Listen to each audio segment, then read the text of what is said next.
Hello and welcome to this brief overview of why fathers' perinatal mental health is important and how, as healthcare professionals, we can support this and provide father-inclusive services.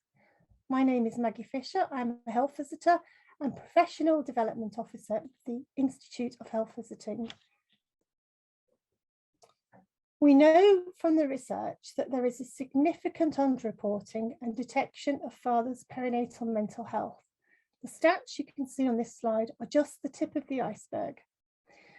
The prevalence of perinatal paternal depression ranges from 1.2 to 25.5% of depression rates during the first postpartum year, depending on the type and timing of the assessment. Among men whose partners were experiencing postpartum depression, the incidence of paternal depression fluctuated between 24 and 50%. So assessing paternal mental health is vital, particularly if mum has postpartum depression or anxiety. Anxiety disorders in men are common in the perinatal period, varying between 4 to 18%. Anxiety may be the most common mental illness experienced by fathers, and it's often reported or expressed as feeling stressed. So do ask dads how they are and to tell you more about the stress they are experiencing. Anxiety and stress frequently coexist in the postnatal period in men. The peak time for paternal depression is 3 to 6 months post-birth. Suicide rates in men are the highest in 2 decades, and suicide is the highest cause of death for men aged between 20 to 49.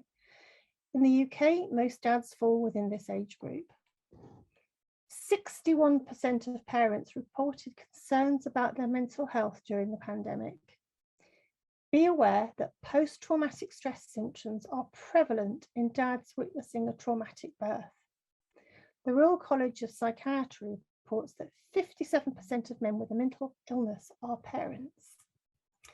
It's a win-win situation if dads are involved with their babies and children. As you can see, there are tremendous benefits for dads if they have those close connections with their children.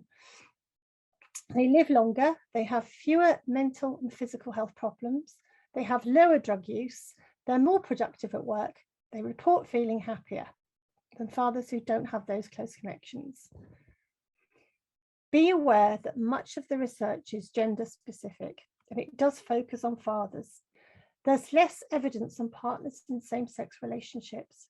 However, we can assume that involvement of both parents has benefits for a family. There are many benefits for mums if dads are involved as active parents.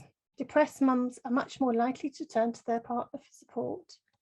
Perceived support from the baby's father is strongly correlated with lower rates of depression. Well, fathers can act as buffers, protecting the child from the negative effects of a mother's depression. And fathers' attitudes and behaviour play a significant role in a mother's decision to breastfeed.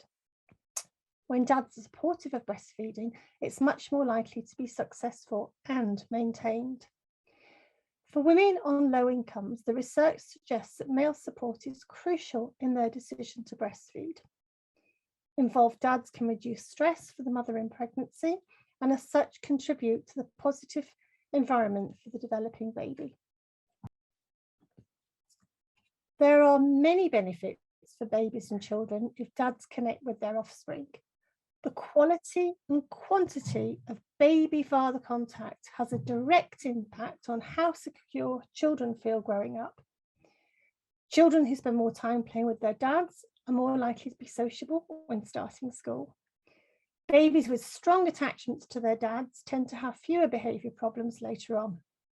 And substantial father involvement from at least the first month after birth promotes better language development and better cognition skills. Skin-to-skin contact with the baby after birth is important for dads too. A randomised controlled trial showed that babies who experience skin-to-skin contact with their dads in the first hours after birth tend to cry less, calm more quickly, and fall asleep sooner than babies who didn't have this contact and stayed in their crib. On the other hand, we know that undiagnosed and untreated mental ill health in dads can have a detrimental impact on children and the father-child relationship. Severe depression in fathers is associated with high levels of emotional and behavioural problems in children, particularly in boys.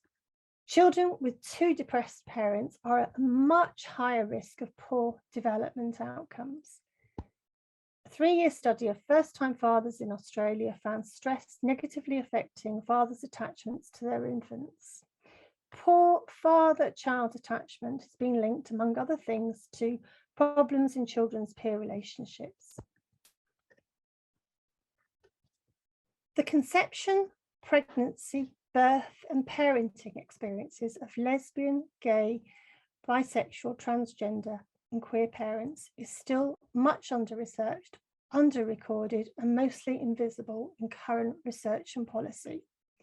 However, anecdotally, it appears that more trans men are considering starting a family. The reality of how families today are comprised mean there is an urgent need for investment and research into the needs and experiences of lesbian, gay, bisexual, trans, and queer parents to ensure parity of esteem for all parents.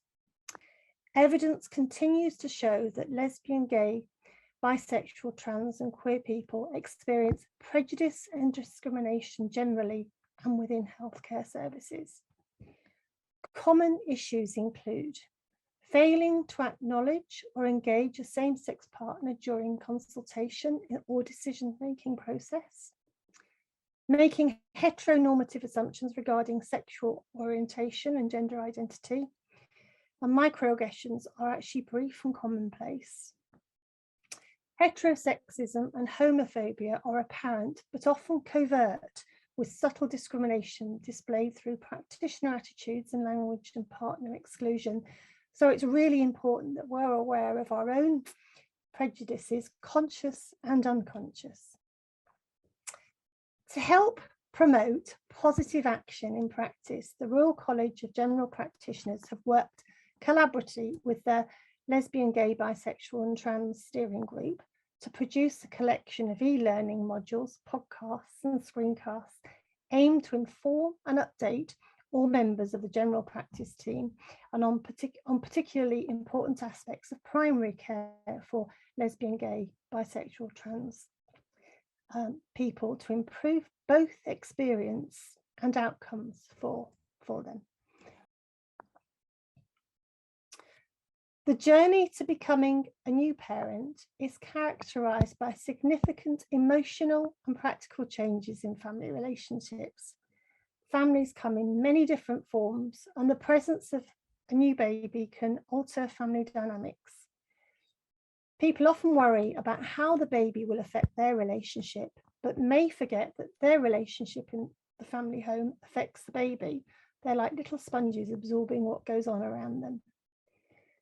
If you're in a relationship, the arrival of a new baby may present unanticipated challenges. Over the next few slides are some useful resources for you when you're working with dads and useful websites you can share with them. One size does not fit all, so please ensure you check out any websites before you recommend or signpost a dad to it. Be sure to listen to Kieran Anders from Dad Matters talking about the use of social media with dads and sharing some of his top tips for healthcare professionals when working with dads.